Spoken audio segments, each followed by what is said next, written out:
49 கடைசி 50 முகமது மிகுதார் தயார்.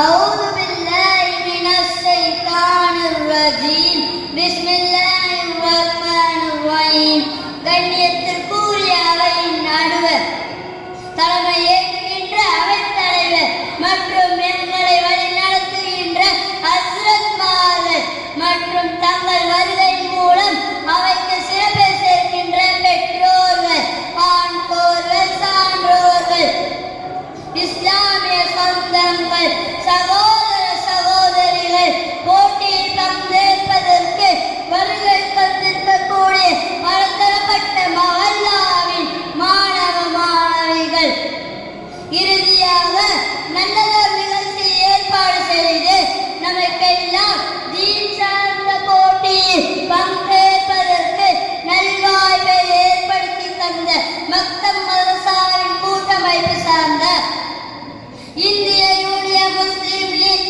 நிர்வாக பெருமக்கள் மற்றும் மேட்டுப்பாளையம் வட்டார ஜமாத்துல் உலமா பெருமக்கள், உங்கள் அனைவருக்கும் இஸ்லாமிய காணிக்கையான சலாமை தெரிவிக்கிறேன். அஸ்ஸலாமு அலைக்கும் வரஹ்மத்துல்லாஹி வபரகாத்துஹு. இந்த உலகத்தில் திரும்பிய திசையெல்லாம் சீரழிவுகள் தான் என்பது நீங்களும் நானும் அறிந்தது. சீரழிவுகளை பற்றி பேசி எந்த ஒரு பிரயோஜனமும் இல்லை. ஒவ்வொரு நாளும் சீரழிவுகள் அதிகரித்துக் கொண்டேதான் உள்ளது. எனவே நாம் இங்கு உலகத்தில் எத்தனை சீரழிவுகள் உள்ளது என்பதை விட்டுவிட்டு அதற்குண்டான தீர்வு என்ன என்பதை சிந்தித்தால், அதை ஆலோசித்தால் நிச்சயமாக குறைவதற்கு வாய்ப்புண்டு. இங்கு நான் நம்மிடத்தில் உள்ள சீரழிவுகளுக்கு குர்ஆன் ஹதீஸ் மூலம் ஒரு தீர்வை உங்களிடம் பகிர்ந்து கொள்ள ஆசைப்படுகிறேன். அல்லாஹ் கூறுகிறான், பிஸ்மில்லாஹிர் ரஹ்மானிர் ரஹீம், குல்லில் முஃமினீன யஹுல்லு மின் அப்சாரிஹிம்.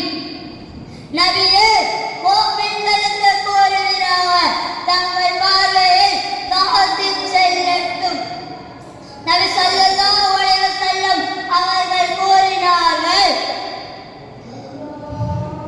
கஞ்சினா ஐந்து தண்ணி வலினா அண்ணால் கஞ்சினா செய்கின்றது, அதன் சினா கெட்டலை பார்ப்பதாகும். அல்லாஹ் ஆண் பெண் இருசாராருக்கும் பார்வையை தாழ்த்தி செல்லும்படி கூறியுள்ளார். நபி அவர்கள் கஞ்சினா செய்கின்றது என்று கூறியுள்ளார்கள். உண்மையில் நம்மிடத்தில் பாவங்கள் வருவதற்கும் சீரழிவுகள் உண்டாகுவதற்கும் முக்கிய காரணம் பார்வை. இன்றைக்கு நாம் பார்க்கின்ற அத்துணை விஷயமும் சீர்கின்றது. இன்றைக்கு சிறுவர்கள், இளைஞர்கள் ஒரு காலத்தில் வீட்டை விட்டு வெளியே சென்றால் கெட்டு போய்விடுவார்கள் என்கின்ற காலம் போல் வீட்டிற்குள்ளேயே சீரழிவுகள் வந்துவிட்டது. டிவி, மொபைல் போன்ற நூதன சாதனங்கள் பின்னிருந்து பேசுவர் அனைவரையும் சீரழித்து விட்டது. பார்க்கக்கூடாத அனைத்தையும் பார்க்கிறோம், அதை செயல்படுத்துகின்றோம். அதனால்தான் அல்லாஹ்வும் ரசூலும் இந்த உம்மத்திற்கு பார்வையை பேண வேண்டும் என்று கட்டளையிட்டு உள்ளார்கள். உண்மையில் இந்த பார்வை கடினமான விஷயமும் கூட, மிக முக்கியமான கட்டளையும் கூட. இன்றைக்கு நாம் கடைபிடிக்க வேண்டிய காலத்தின் கட்டாயமும் ஆகும்.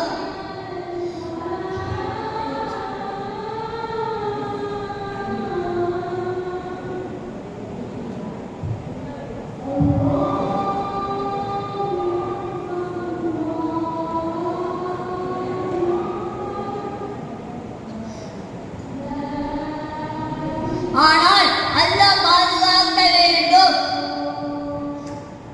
இந்த சர்வ சாதாரணமாக இந்த கட்டளை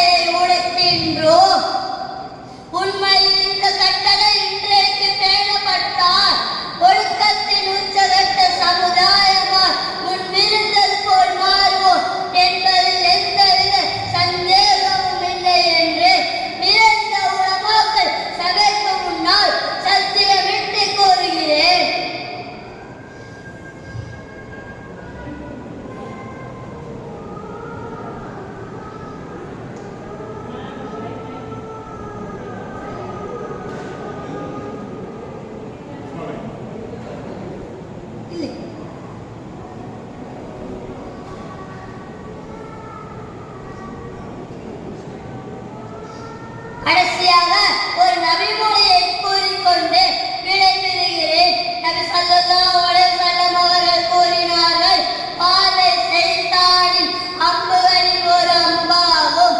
இந்த அம்பு நம்முடைய மானத்தை பறித்துவிடும், கேவலத்தை தந்துவிடும்.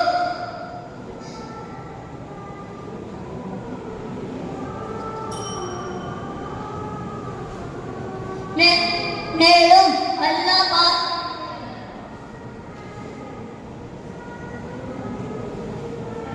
வல்ல ரஹ்மான் இந்த உம்மத்தின் பாவங்களை மன்னிப்பானாக. மேலும் நேர்வழியை காட்டுவானாக, ஷைத்தானின் சூழ்ச்சியை விட்டும் பாதுகாப்பானாக என்று துஆ செய்தவனாக எனது வார்த்தையை முடித்துக் கொள்கிறேன். அஸ்ஸலாமு அலைக்கும் வரஹ்மத்துல்லாஹி வபரகாத்துஹு.